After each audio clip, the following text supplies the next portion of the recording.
High ready a low ready. Toto sú dve techniky držania zbrane, ktoré nám dokážu veľmi zlepšiť hru. Dnes sa pozrieme na to, ako a kedy ich používať. Začneme pozíciou high ready.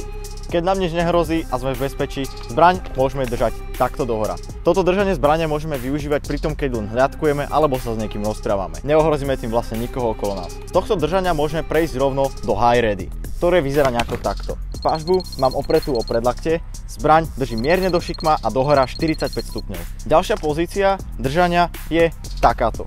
Slúži na to, aby sme si skontrolovali zbraň, či už ju máme zaseknutú, prebiť a tak. Držanie sa skladá z toho, že pažbu mám teraz opretú zase o telo, ale mám ju tak pricviknutú viacej medzi rukou a telou. Hej?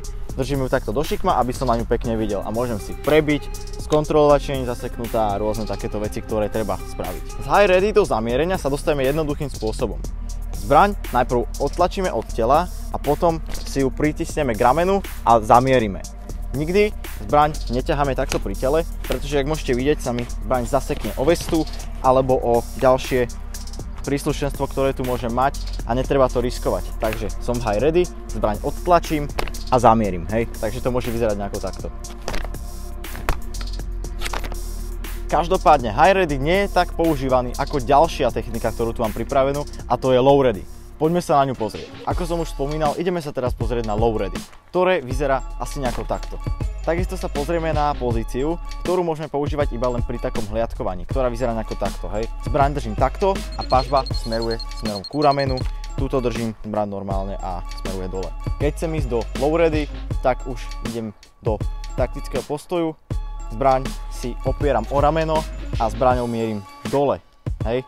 A pretože je to low ready, tak fakt s tou zbraňou mierim dole, aby som nikoho neohrozil okolo mňa. Keď sa niekto ku mne približí, so zbraňou môžem mieriť ešte nižšie, skoro až ku nohám, ale dávajte si pozor na to, aby sa vám pažba nezdvihla od ramena, pretože potom už nie sme v low ready, hej, potom už sme proste len asi v ničom. Vždycky, keď sme v low ready, treba mať pažbu opretú o rameno. Ide o to, aby sme vedeli rýchlo zamieriť, takže mám opretú pažbu a dokážem rýchlo zamieriť, hej. Mám opretú pažbu, som v taktickom postoji, bum, zamierím si, hej. Som v low ready a bum.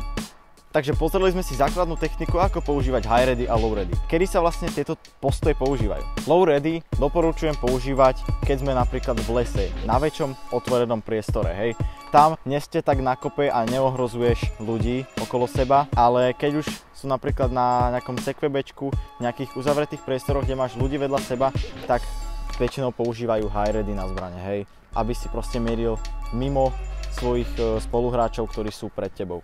Dnes sme sa v rýchlosti pozreli na základné postoje high ready a low ready. Vysvetlili sme, ako ich používať a kedy sa používajú. Dúfam, že sa vám video páčilo. Ak áno, tak dajte like a napíšte mi do komentáru svoj názor na tieto postoje, či ich používate a kedy ich používate. A dúfam, že sa vidíme aj v ďalšom videu. Zatiaľ, čaute.